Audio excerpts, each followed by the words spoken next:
Breaking news: nuclearization in Burkina Faso is aided by Russia. The government of Burkina Faso has signed an agreement with the Russian state energy company Rosatom to construct a nuclear power plant there. The two leaders met in July at the Russia-Africa Summit in St. Petersburg, where Captain Ibrahim Traoré of the Burkinabe military and Vladimir Putin of Russia reached this agreement. Burkina Faso is one of the least electrified countries in the world, with only 20% of the population having access to the grid. It also has some of the most expensive electricity rates in all of Africa. 1/3 of the energy needs in the landlocked country are met by petroleum products, 2% by coal, and the remaining 7% by biofuels, primarily wood and charcoal.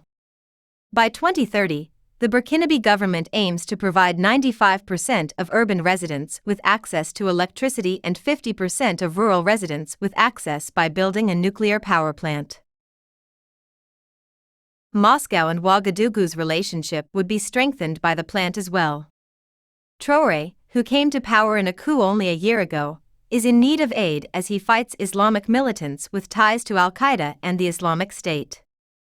Traoré denied hiring the Russian firm Wagner Group in May, but he did praise Russia as a strategic partner. Experts say he doesn't have much of a choice and will follow in the footsteps of Mali, which hired Wagner in 2021, and Niger's military junta, which has been in power since July but has already reached out to the mercenary group.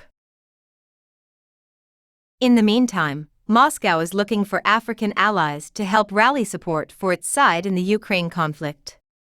Anti-colonial sentiment is on the rise in all three Sahel nations, and the country is eager to fill the void left by France's military withdrawal. Russia is assisting Egypt in the construction of a nuclear power plant and has pledged to construct a similar facility in Nigeria. Tessa Fleming is back with more pets in PETA, and the Irish soccer team takes on Gibraltar in a Euro 2024 qualifying match.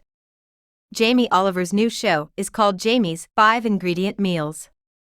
Panorama investigates the Moscow mutiny led by Vladimir Putin. Daily Pick, RT2 at 7 p.m. for live international football. Catch it live on RT Player.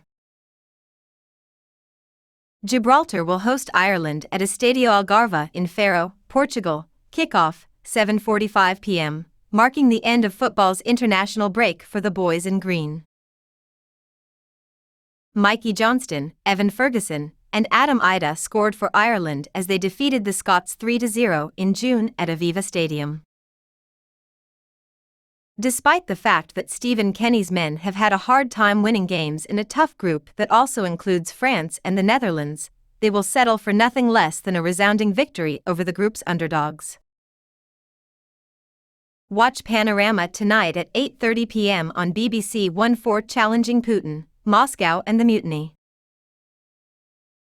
Russian mercenaries, led by Yevgeny Prigozhin this summer, posed Vladimir Putin, below, with his greatest challenge in 2 decades at the helm, with elections scheduled for next year and no end in sight to the war in Ukraine. Reporter Jane Corbin investigates the truth and wonders what it means for the Russian president.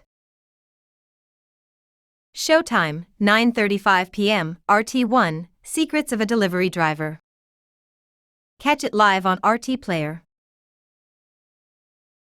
In this week's episode, we follow an Amazon package as it makes its way to its final destination and discover who receives a delivery order on the other end of the line. These days, you can order just about anything online and have it delivered right to your door.